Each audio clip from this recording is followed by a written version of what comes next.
بسم اللہ الرحمن الرحیم۔ السلام علیکم ناظرین و سامعین کرام، آج ہم بے روح نماز کی بات کریں گے۔ بے روح نماز کون سی ہوتی ہے؟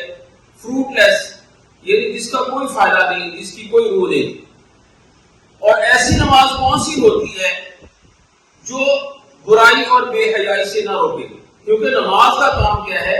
ان الصلاۃ تنہی عن الفحشاء والمنکر، بے شک نماز بے حیائی اور برائی سے روکتی ہے، اور جو برائی اور بے حیائی سے نہ روکے ایسی نماز کو ہم کیا کہتے ہیں؟ بے روح نماز، یعنی ایسی نماز کی کوئی حیثیت نہیں، کوئی حقیقت نہیں، اور جس میں خشوع و خضوع نہ ہو۔ خشوع و خضوع کسے کہتے ہیں؟ کہ جلد بازی میں پڑھے، ٹھہر ٹھہر کے نہ پڑھی جائے۔ تو نماز ہم نے اس طرح ادا کرنی ہے، اس طرح زندگی کی آخری نماز ادا کر رہے ہیں، ٹھہر ٹھہر کے پڑھنا ہے۔ کیونکہ حضور صلی اللہ علیہ وسلم کے دور میں ایک شخص اسی طرح نماز پڑھ کے آیا تو آپ نے فرمایا دوبارہ پڑھ کے آؤ، وہ جلد بازی میں پڑھا۔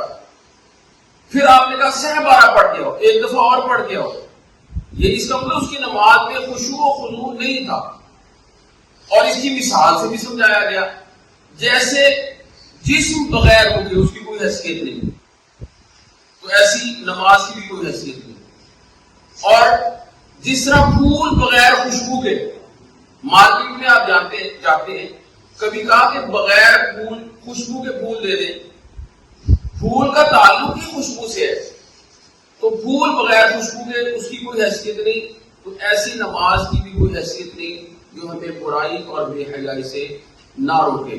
تو اللہ تعالیٰ سے دعا ہے کہ اللہ تعالیٰ ہماری نمازوں کو روح والی نماز بنائے،